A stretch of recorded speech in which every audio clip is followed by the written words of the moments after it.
Ladies and gentlemen, welcome to the first episode of the Benjamin Stone Show with me, your host, Benjamin Stone Rosenberg Lorenzen. Today is the first episode, so while I get down to it, I got chats open, people sending me stuff as we go, and I'm here, I'm ready to go.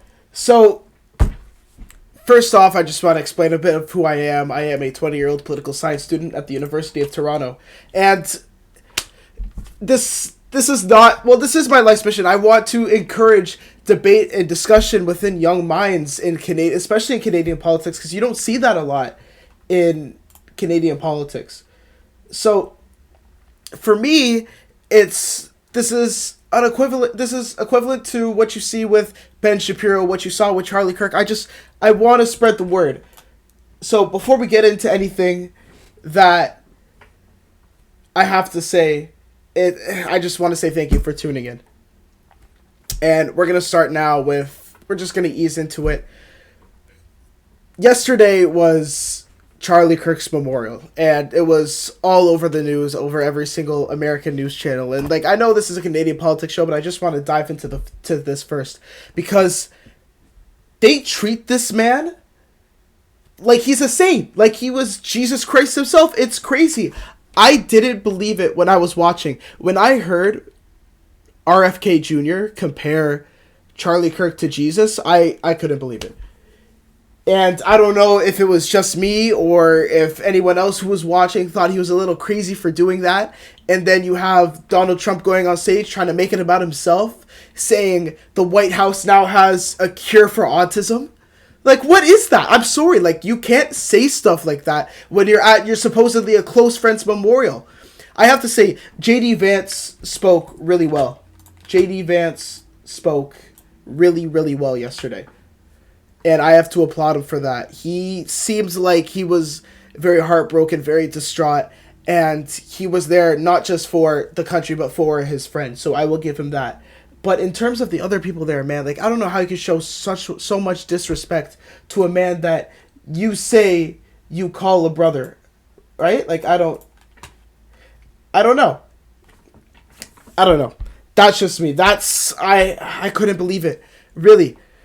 But yeah, I just wanted to touch on that subject a bit. This man, Donald Trump, he's basically running a dictatorship in his country. He's silencing free speech. He silenced Jimmy Kimmel. The FCC forced Disney to pull Jimmy Kimmel, or else they wouldn't let these mergers go through. They wouldn't let a merger that Disney is the head of go through. So what are you supposed to do if you're at Disney? Are you supposed to say, realistically, you should support your comedian, support the person who's in your show, and you should say, yes, we're going to stand by him. But at the same day, it's all about the money. So it's irrelevant. I understand why Disney had to pull the show, but I don't know. I had to go on my little rant starting off with that. So that's how that is. That's the way I see it. So we're going to get into a bit of a touchy subject here, going straight back to Canadian politics. It seems that Alberta would like to use the notwithstanding clause. I don't know what to think about that, because this whole thing about Sean Fraser and saying he wants the Supreme Court to eliminate the notwithstanding clause, I don't understand. Are you trying to divide our country apart? With Quebec threatening that they will leave the Confederation if you take the notwithstanding clause out of our Constitution. That's the only reason why we have Canada today, is because of the notwithstanding clause in our charter. If the notwithstanding clause was never in our charter, we wouldn't have what we know as modern Canada today. So it's completely irresponsible by our government to do this, especially without some sort of input from each province. Listen, I'm sure if they had their reasons to do this, then they wouldn't necessarily. They wouldn't have done this without going to the provinces if they had their own reason to do this. It's irrelevant. I don't know. But now we're stuck in this whole pickle on where Alberta says, oh, they're going to use it, and then now they can't use it, and Quebec wants to leave the Confederation, and Danielle Smith is out here saying, oh, we support your right to leave the Confederation based on the federal government taking advantage of you and taking advantage of our Charter of Rights and Freedoms. And what are you supposed to say to that? What I don't know what you're supposed to say to that. Earlier this week, Sean Fraser said he came out and said that as the Attorney General of Canada, that'd be passing new legislation to tougher bail reform and to make it easier, to make it harder for repeat offenders to get out of jail and to commit more crimes, which was a good thing. And then he completely made it irrelevant by making this announcement with the notwithstanding clause. So I don't know what direction this government is going necessarily. I'm trying to understand some sort of philosophy that they're trying to use, but it seems like they're just basically using the nuclear option. Listen, if Alberta wants to use the notwithstanding clause, it's part of their rights to do that. And I'm not saying that they should. I'm not saying that they shouldn't. It's irrelevant. It's the government shouldn't be stepping in.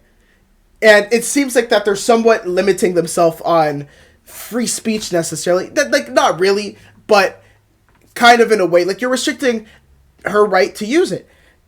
I don't know. I couldn't believe it when I read the statement put out by Sean Fraser. I'm going to read an excerpt of it now. Just give me one second. I'm going to pull it up and read what Sean Fraser had to say. And when I was reading this, I couldn't believe it. I couldn't believe it. I don't know. Okay. So, in his words, he said, "The Canadian Charter of Rights and Freedoms is a pillar of our democracy and a reflection of our shared values. It guarantees fundamental freedoms, including the freedom of thought, belief, expression, religion, and association. It also guarantees equality before the law, the right to life, liberty, and security of the person. The Charter protects these rights for everyone in Canada. They are at the heart of our democratic society." And apparently, he said, this case is more than the immediate issues before the court. The Supreme Court's decision will shape how both federal and provincial governments may use the notwithstanding clause for years to come. But, so, I don't understand. You're saying that you want to keep these rights for freedom of expression, freedom of religion, freedom of belief, freedom of thought, but then you're also taking away a constitutional right that was in our charter since our inception. And it doesn't make sense to me. I don't understand it at all. And if you want to go ahead and do it, you didn't even consider bringing in the thought of the provinces first. You should have went up to Daniel Smith, Doug Ford, and every premier and every leader of every territory, and should have been like, this is what we're going to do, and this is how we're going to do it. And if you know what, if they somewhat got on board for using the notwithstanding clause, removing the notwithstanding clause, then we do it. But the way Sean Fraser went with this and the government went with this, completely irresponsible. That's my rant on this. And now, someone's saying in the chat how the government is silencing people for free speech. Like, technically, in a way, yes, they are. Yes, technically, in a way, this is somewhat of what they're doing. I don't know. We're going to move on now to Mark Carney's recognition of Palestine. Now, I wouldn't say this is a touchy subject for me in general, but this is a touchy subject for people around the world, whether you have Israeli background or you have Palestinian background. It doesn't matter. It's a very touchy subject.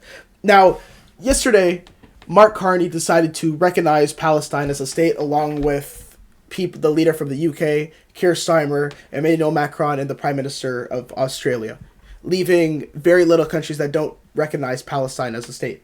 Now, was this the way to do it? No, I don't believe so. I don't believe so at all. Should we eventually recognize Palestine as a state? Yes, I believe that we do need a two-state solution at some point in the future. But recognizing Palestine as a state now is completely irresponsible by Mark Carney and our government. It doesn't make sense. You want to award terrorists for what they committed on October 7th. You want to award them with a state. Why? For what reason? How can you go and give these people what they want while they're still holding hostages, while they're still threatening to kill everybody who is Jewish around the world? How could you do that? When I saw that, I wasn't in disbelief necessarily. I knew it was coming. Everybody knew it was coming because he said that during the campaign that they were going to recognize Palestine as a state. It didn't surprise me, but just the the thought of it is, I want to understand your reasoning behind it. Because if you have a good reason to do what you do, then I understand it. But this is benign to me. I don't understand why you want to reward hostages with what they want. And then Hamas comes out and says that we are using these recognitions of state as people from Canada, people from the UK, people from France supporting our cause. So now you have Hamas, a terrorist organization, thinking that the entire world is, well, they're saying that the entire world is on their side, and that's what it somewhat is. That's what somewhat's going on. So I don't understand. Listen, I like Mark Carney's domestic policies. I think what he's doing with housing, investing $13 billion to build Canada homes is good. I think what he's doing with interprovincial trade, being a really big leader. I got to shout out Doug Ford and give him his flowers because he was also a pretty big leader on this too. I want to say what they're doing there is great. I think what they're doing for Canada is good, but the foreign affairs, it just doesn't make sense to me. And I just got to say, when it comes to people like Anthony Housefather, the person who within the Liberal Party stood up and said he's not going to take this atrocity, this anti-Israel propaganda, this anti-Semitic propaganda. He's not going to take it, and he's going to hold his own party responsible. And now he's silent. I haven't heard anything about Anthony Housefather saying anything about Mark Carney recognizing Israel, and that really disappoints me because this guy was very vocal when it came to Trudeau's government. He was really talking about how we can't let the terrorists win, we have to support Israel, and now he's just shut his mouth. He's completely said nothing from Mark Carney recognizing Palestine, and I've got to say, your constituents decided to re-elect you for a reason, because they share the same beliefs that majority of them share the same beliefs as you do. And I'm sure that there were most of them that's really like the way that you stood up to the Liberals necessarily and talked about how you can't reward terrorism. And now you're just out here not representing your own constituents. You're just here being quiet, not saying anything. You're not taking a stand against your own government. And listen, I understand you don't want to be ousted of a job within your own party. And listen, to some degree, I get it. But you're there to represent your constituents. And it doesn't seem like that you're doing that right now.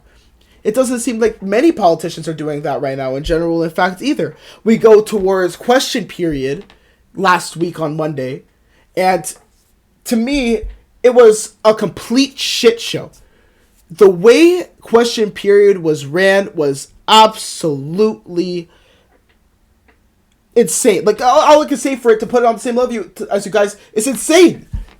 All you had every member of the Conservative Party, every member of Parliament that's part of the Conservative Party, every time they would stand up and speak, they would say two things. Every single one. They would say something and follow it up with liberal broken promise and liberal bait and switch. And I'm sorry, you're not there to make campaign points. It's one thing if you're saying stuff like that when you're on the campaign trail, but the campaign is over. You guys are in the House of Commons, and you guys are supposed to be debating what's best for our country. And all I hear is conservative campaign talking points. You shouldn't be using phrases like that during question period. And I understand you want to get your point across to Canadians that might be watching, but this isn't the time to do it. All of you shouldn't be there saying the same thing, because then it just looks like you're just following the same script. And that's not what you were voted there to do. You weren't voted there to follow the script that Pierre Poilievre set out for you. You were there to represent the people that elected you and their beliefs and what their concerns are. So the fact that you are bowing down to your party by using rhetoric like that is, I don't understand it. You cannot be doing that. This isn't the campaign anymore. That's not it. And I've got to say, I like the way that Dominic LeBlanc, how he responded to some questions. Mark Carney was very shaky in terms of question period. You could tell he's not a career politician. Like Pierre Poilievre did have his way with him at the start. He was very nervous.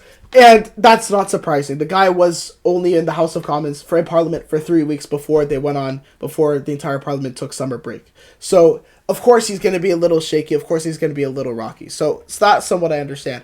But by dodging some of the questions that the conservatives asked, I've got to say, it did seem like that they were somewhat dodging. It just shows that you don't really have your priorities set straight. And I know you did announce a date for the budget, and it's supposed to be coming, but that was the one thing that conservatives were really grilling the liberals on, was the budget. When is the budget coming out? The prime minister said that he would have a budget done by September, by October, by November, by December. By November, sorry. Now he says we're going to have it out by November 4th, which I hope we do. I really think that this is the set date now, that this is it. We're going to have the budget by then. I don't think it's going to be pushed back any further. And they were somewhat deflecting it during question period. So it really goes both ways. I'm not here saying that one party is better than the other, but each party both has their flaws, and this is something that, like for me, for example, I don't want to see this. I don't want to see conservative campaigning within question period, and I don't want to see anybody, not just the liberals, but anybody dodging questions regardless of what the question is. But that's necessarily what politics is. I don't know what to say to that. So now I just want to get to some of the things in the chat before we move ahead and move forward. Someone said the LPC members don't follow the script. No, I don't believe the LPC members necessarily follow a script. I think they have people that write up like stuff that they're going to say. They have people that write up what they're going to say in the House of Commons, but it isn't necessarily they're not necessarily following a script. Like, they have to have what they're going to say prepared. They can't just go up and think of it off the dome. That's just not going to happen.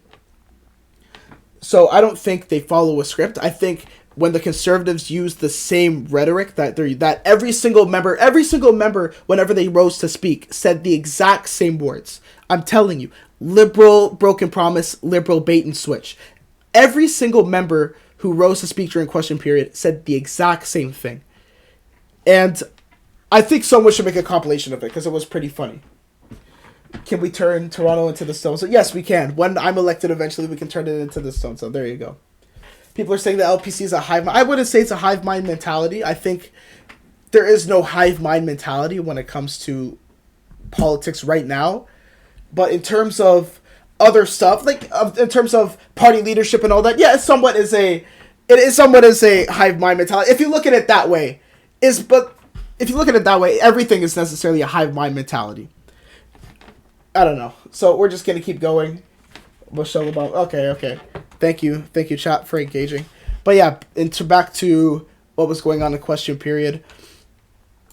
They were questioning Mark Carney on housing and how he proposed the $13 billion for the new homes for Build Canada Homes. Excuse me, it wasn't for building new homes. It was for the new organization, Build Canada Homes, ran by Anna Bailau. She was a candidate for the mayor of Toronto position, but now she is the head of Build Canada Homes, and I think that was great. I think allocating $13 billion towards them and letting them build the homes and bringing in the private sector, I think that's great. I think it's a good mix of the public sector and the private sector. And someone just saying average about 3.2 million per homes. First of all, it's not 3.2 million per homes. They're starting out with 4,000, 5,000 homes, but it's supposed to equal up to about 50,000 homes by the time all $13 billion is spent, including building infrastructure around these homes and building a community within these homes. So it's not just 4,000, it's not 3.8 billion, it's not 3.2 million dollars per home. It's going to be around $400,000 per home. It's not going to be 3.2 million, because even though they say that they're starting off with 4,000 homes, they're not just going to build 4,000 homes. And these aren't modular sheds either. These aren't small homes that people that can just temporarily live in. They're building full permanent housing. So this is where the $13 billion is going to. It's not just all 4,000 homes. It's 4,000 homes. It's not going to just be 4,000. It's going to be more than 4,000 homes. So I like what Mark Carney's doing there. It's not just $3.2 billion per person. It's good. Where are we now? I just want to see where we're at. We're about 20 minutes, and we got 10 minutes left in the show. I'm only doing half-hour shows for now. I don't want my show, unless people want me to keep going, I'll keep going, but I don't want my shows to run on too long. I don't have a base that's going to listen to me rant on for an hour, 2 hours on what's going on in the world. But yeah, so we covered what was going on during question period, Israel, Palestine, and I just want to reiterate again, I'm not saying that Palestinians don't have the right to exist. They do. They do, but it's not the right time to recognize Palestine as a state, especially with a terrorist organization that's still running the show. And would I say the Palestinian Authority is even better? No, I wouldn't really say it's even better. I think there needs to be some sort of reform. They need to be demilitarized. They need to be able to hold fair and free elections. So, in terms of that, that's my opinion on it. That's my opinion on it. And now we're just going to make our way towards some more provincial politics. Let's go to provincial politics. We saw the video of how is this a big deal if you voted from How Can You Justify supporting a terrorist organization? Well, listen, for me, I did vote Liberal, and I knew the consequence of what was going to happen, what my vote was going towards. I really like Mark Carney's, like I said, I like his domestic policies, I like his housing policies, I like how he's economically minded. This is the first time in a long time in Canada's history that we have a prime minister that's really economically minded, that isn't just into the politics as much. This man has business degrees from Harvard, from Oxford, has worked at the World Economic Forum, has worked as the Bank of Canada governor, has worked as the Bank of England governor. So I really trust him when it comes to stuff, when it comes to economics, and when it comes to housing, and allocating money here and there, and where it needs to properly go. And I also knew where his stance was when it came to Israel-Palestine. I knew that he wasn't big on supporting Israel. And listen, to me, I think it's more pressure from like the UK and France and those leaders that really got to him. I think he really bowed down to that. So I don't think this is necessarily all him, but it somewhat is. He has to take responsibility for this, because I think it was an irresponsible move. And for you to go out and say on your Twitter, Happy Rosh Hashanah to the people who are celebrating, it's not, that was I gotta say, it was a ballsy move, because the people on Twitter were not happy with him, especially the Jews. And I understand your point. These are people that are attacking your own people. Why are we rewarding them with the state, right? It's not like the United States is rewarding them with the state. In that case, like, I think most of the world would necessarily follow. Okay, what do we have to say? Have to absolutely destroy the Bank of England? No, he didn't destroy the Bank of England. The England was screwed necessarily. When it came to Brexit, Mark Carney warned them that their economy was going to collapse if they decide to secede from the European Union. Now, in terms of that, Britain knew what they were getting themselves into. They knew when they were going to leave the European Union that their economy was going to temporarily go to shit before it really recovered. He's ass backwards. He supports and welcomes Hamas terrorists into this country. And in terms of welcoming these terrorists into the country, he's really cracked down on immigration. As you've seen, 80% of international student visas were denied, which is a great start. I think we really need to crack down on immigration. Thoughts on the queers for Palestine and multiple other mental illnesses. Okay, so in terms of that, listen, I understand people who are upset because of the amount of people dying in Gaza. It's not great. It's not great at all. There are a lot of people dying. When I use the term genocide, no, it's not a genocide. It's not. Because genocide is trying to ethnically cleanse people and killing people based on their beliefs and their religion. So, how could you call it a genocide unless you truly believe that the IDF is killing these people intentionally because they're Muslim, which they're not? That's crazy talk, because if they were doing that, then why not just drop a nuclear weapon on Palestine? Why don't they just drop a nuke and eradicate everyone that's in there?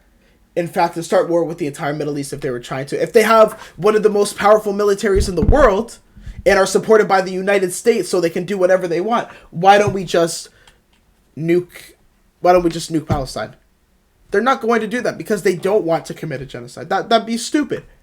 Listen, I understand people are concerned about certain aerial strikes and all that, but when it comes to stuff like that and the bombs that they're sending in, they do send advance warnings telling the population to evacuate the area. And I understand as well that there are points where else are they supposed to go? Eventually, like, if you're going to keep bombing each place, where are they supposed to go? I understand that point, but these Hamas terrorists these people aren't leaving the area because there's nowhere to go. These Hamas terrorists are threatening these people, saying, we'll kill you if you evacuate. And we will take your life, and you will be held hostage necessarily. So, what are the people supposed to do, right? That's my understanding. For me, it's like, well, now you're in a dilemma because you know a bomb is coming, but you're being forced to stay anyway.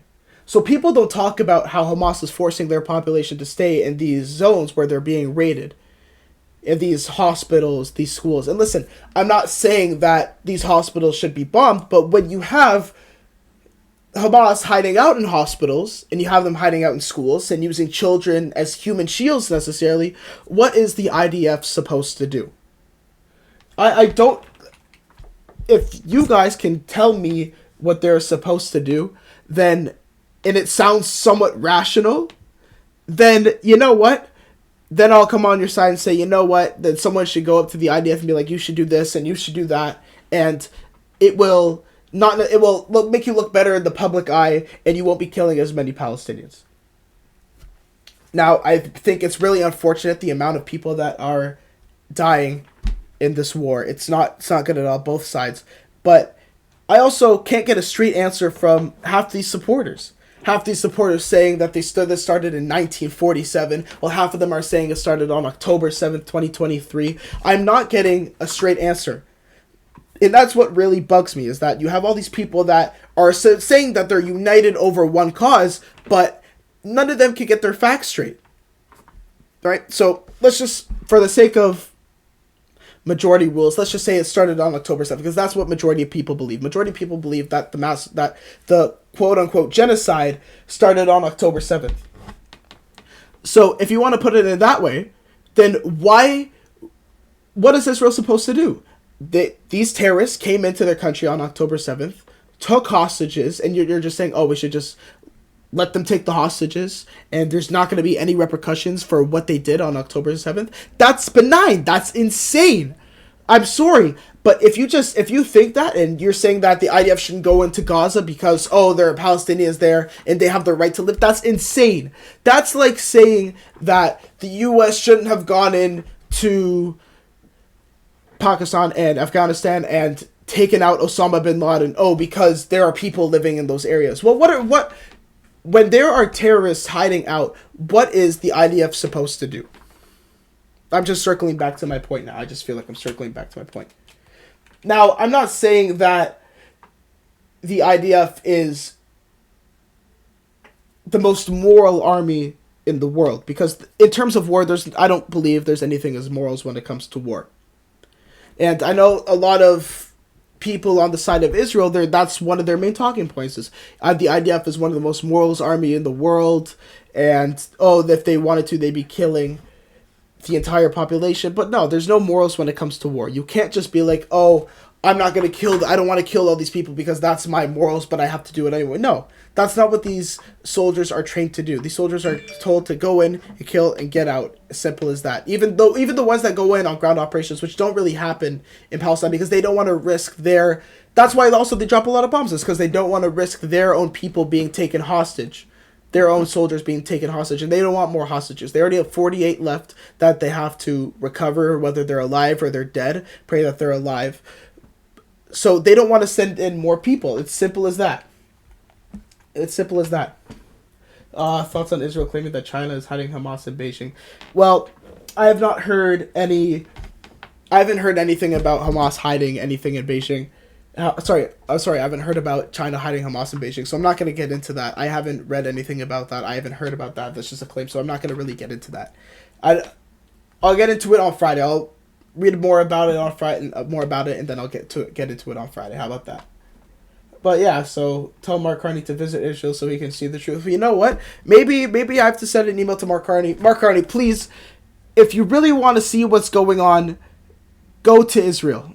and go talk with the people, go talk with the mothers who had their children abducted by Hamas on October 7th. And I want you to tell them the reason why that you decided to recognize Palestine as a state. And before we get anywhere, I just want to give thanks to Melissa Lantsman. Now, she's a very big advocate. She's probably the biggest advocate for Jewish people in Parliament today. And she's the deputy leader of the Conservative Party. So I really have to give my props to her because she is really standing up for the Jewish people. So we need to stop focusing on foreign affairs. That too. So but before I get to that, Melissa Lantsman, thank you very much. From someone who is a liberal and who is fed up with the way that the government is treating these foreign affairs, I really thank you for standing up and being part of the opposition and holding the government accountable, because that's what they're there to do. That's what the opposition, the Conservative Party, is there to do. They're there to hold the liberals accountable for every mistake that they make.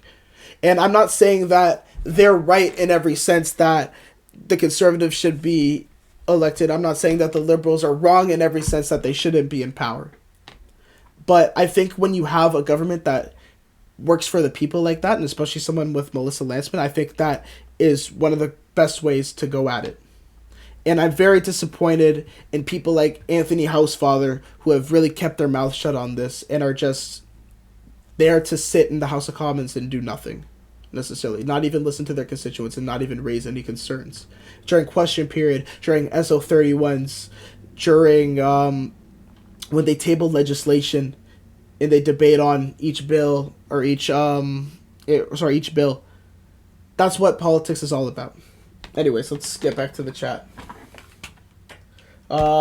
We should have our own domestic problems. Yes, and that's why I like the liberals more, because I think domestically, I think they have a better understanding of how to fix this country from what it was. And I'm not saying that it's the same liberal government as what the Trudeau government was. I don't believe that at all. I don't think it's the same. I think changing the leader was very necessary, and I think that was a great way to do it. And he brings a lot more different opinions and ideas to the table than Justin Trudeau did. So, in terms of domestic issues, I really think the Liberals were more the way to go. I didn't hear much during the campaign from Pierre Poilievre necessarily on a lot of domestic problems. He did have some policies about housing, about education, and listen, I understand that's what he said, but I didn't like it compared to what Mark Carney had to say. That's the way I look at it. How can they fix it when they ruined it in the first place? It's 75% cabinet. It doesn't matter if it's 99% cabinet, same cabinet, 1% cabinet. I don't believe that. I believe that it's a different liberal party than from what it was last year. It's not the same liberal party. The people in the power isn't the same. It's not the same deputy leader. It's not the same leader. A lot of it's not the same MPs either. Everybody's been shuffled around in cabinet, so it's not like everybody who was in their same positions was also in the same positions. That's the way I look at it. Oh, it's 3:40. How long have we been going for? Been going for over 30 minutes. I really only wanted to go for 30 minutes, and I got 14 people on the stream, which is crazy. Like, I didn't think I'd have this many people being retained on the stream. So you know what? Yeah, thank you guys for watching. I'm not going to end here just yet. I'm sure there's still a lot of stuff that you guys want to hear me talk about. Put it in chat. But I've basically said my spiel for today from what I've focused on earlier.